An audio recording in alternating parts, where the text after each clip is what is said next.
Papo Aberto com Você, o podcast que abre as cortinas da literatura e da dramaturgia brasileira.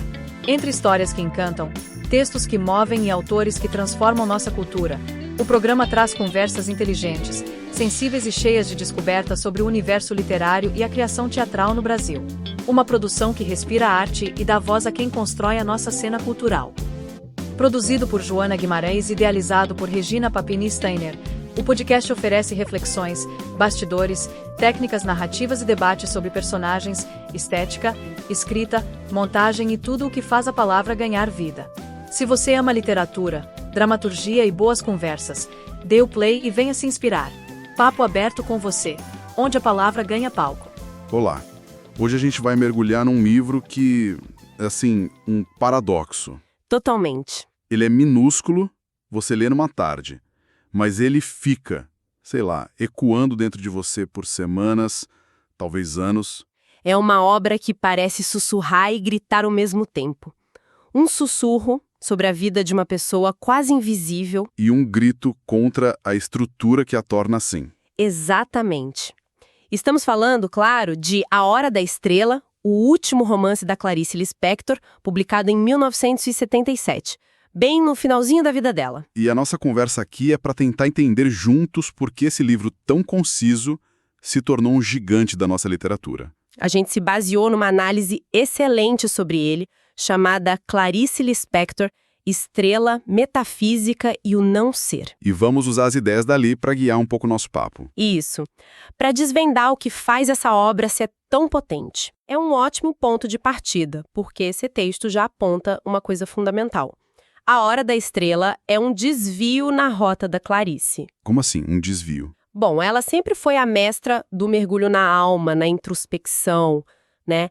Mas quase sempre com personagens de classe média, com um universo interior complexo, articulado. Certo. Aqui, ela aponta a câmera para o extremo oposto. Exato. Ela vira o jogo completamente. Então, vamos começar a desembrulhar isso.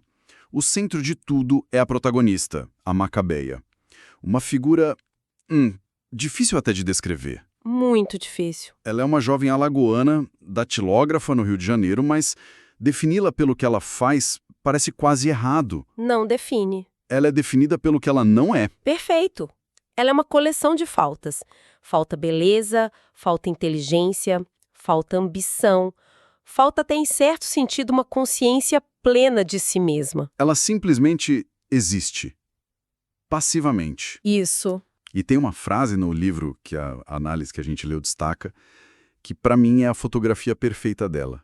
É algo como... Aquela do sorriso? Essa. Ela era tão tola que às vezes sorria para ninguém e para nada. Arrepia, né? Demais. É um sorriso no vácuo. É a imagem da solidão mais pura que eu consigo imaginar. Um sorriso que não é uma resposta a nada, é só um reflexo quase biológico. E essa escolha de construir uma personagem que é quase uma ausência, um espaço em branco. É uma decisão literária de um risco enorme. Gigantesco. Pois é. À primeira vista pode parecer até um pouco cruel da parte da autora. Criar uma personagem tão desprovida de tudo. Sim, essa é a primeira impressão. Mas a gente sabe que com Clarice nada é o que parece. A intenção ali é outra, muito mais profunda. É aí que está a genialidade. Não é crueldade, é a criação de um espelho. O ponto central da análise que a gente viu é entender a Macabeia não pelo que ela é, mas como um não ser. Um não ser? Exato. Esse vazio que ela carrega não é sobre ela apenas.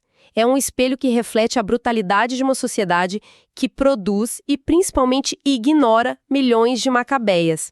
Uau! Ao olhar para o nada que é a vida dela, o que a gente vê de verdade é a monstruosidade do nosso mundo. Nossa, isso é muito forte. Então a insignificância dela se torna sua maior potência, literariamente falando. Exatamente.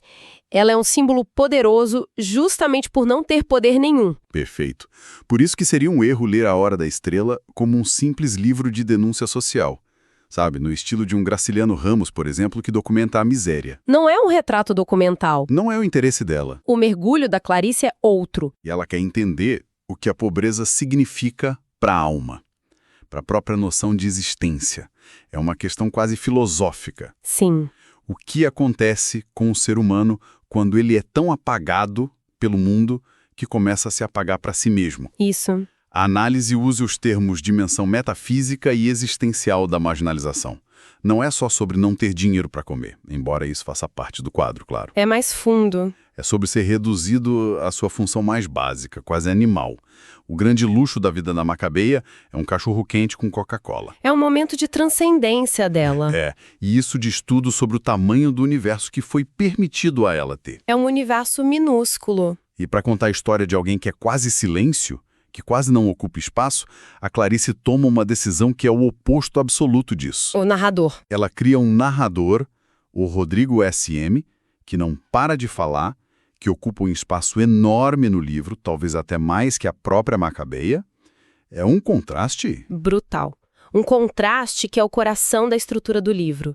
O Rodrigo S.M. não é só um narrador, ele é um personagem tão ou mais complexo que a protagonista. Ele é um escritor que se debate com o próprio ato de escrever, né? O tempo todo.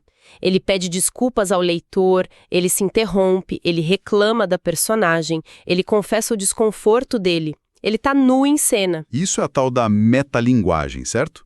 Quando o livro fala sobre o processo de ser um livro. Uhum. É como se a gente visse o autor montando a história na nossa frente, com todas as dúvidas e os parafusos aparentes. Perfeitamente definido. É o autor quebrando a quarta parede da literatura. E a Clarice já era mestre nisso em livros como Água Viva ou A Paixão Segundo GH. Já era uma marca dela. Só que aqui é que fica realmente interessante. Essa técnica não é só um jogo de estilo, um experimentalismo formal. Aqui, a metalinguagem ganha um peso moral. Uma dimensão ética. Uma dimensão ética que é avassaladora. Peraí, como assim uma dimensão ética? Você quer dizer que o narrador se sente culpado por contar a história? Exatamente. A angústia dele é a questão central. Ele, um homem intelectual de uma classe social superior, se sente um usurpador ao tentar dar forma à vida da Macabeia. Ele se questiona se tem o direito de fazer aquilo. A todo momento. A análise que a gente leu usa uma expressão fantástica. O ato de narrar a vida dela é também um ato de violência social. Uau! Violência no sentido de que ele está impondo uma narrativa, um sentido, a uma vida que talvez seja puro silêncio. É por aí. Ele está se apropriando da história dela. Ele está tentando traduzir em palavras uma existência que é pré-verbal, que é puro sentimento bruto, não elaborado. E ele sente que, ao fazer isso, ele está traindo a essência dela. E essa tensão é fascinante.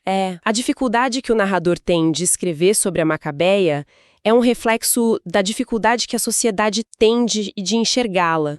Faz todo sentido. Ele luta com as palavras do mesmo jeito que a gente luta para entender o que significa uma vida como aquela. Isso muda completamente a leitura do livro. Não é só a história da Macabeia. Não. É também a história da impossibilidade de contar a história da Macabeia.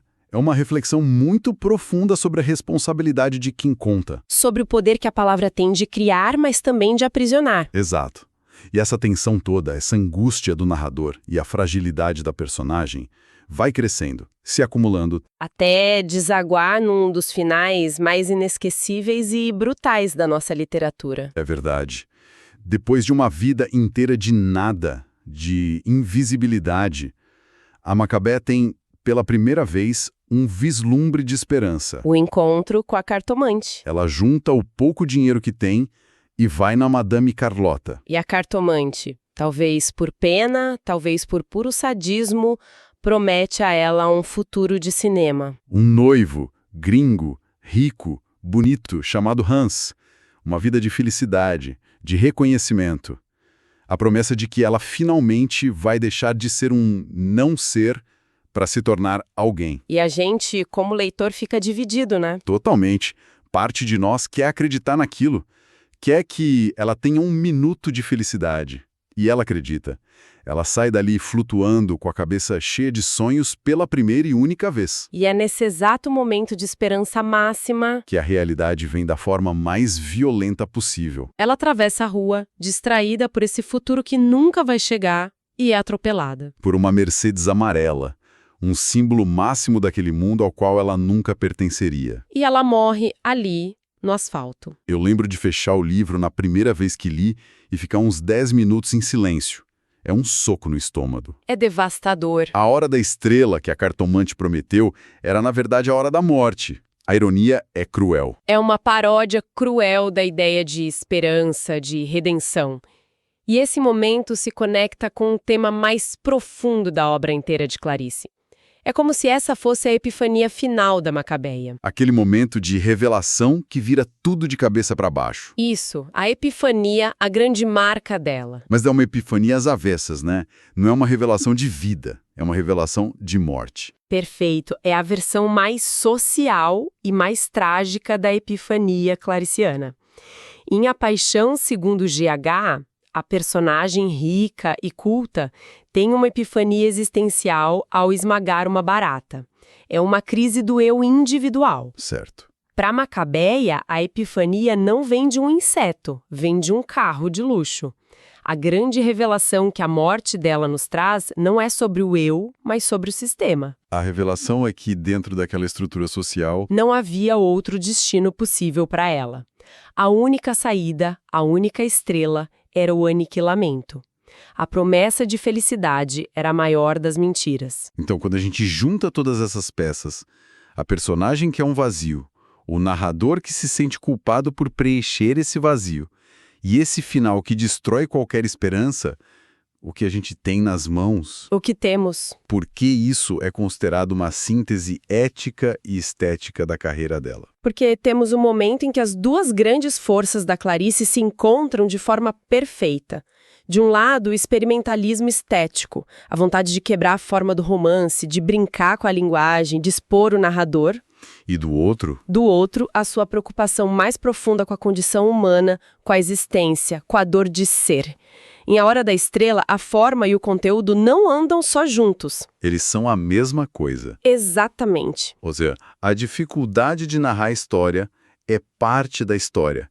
O questionamento ético do escritor é tão importante quanto o destino da personagem. E no centro de tudo, A tentativa de dar dignidade e contorno a uma figura que a nossa sociedade trata como lixo, como algo descartável. exato.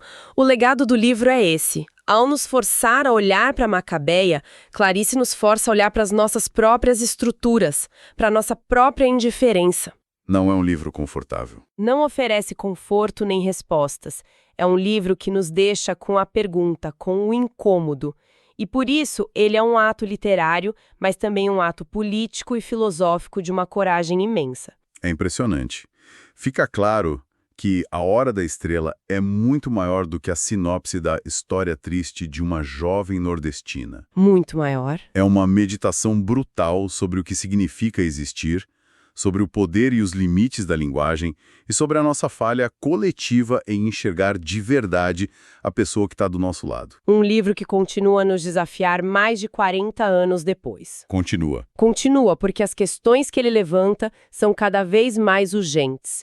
E isso me deixa com um último pensamento, sabe? Uma provocação que o próprio livro nos faz. Manda. A angústia toda do Rodrigo S., aquele narrador de 1977, é sobre a ética de contar a história de alguém marginalizado.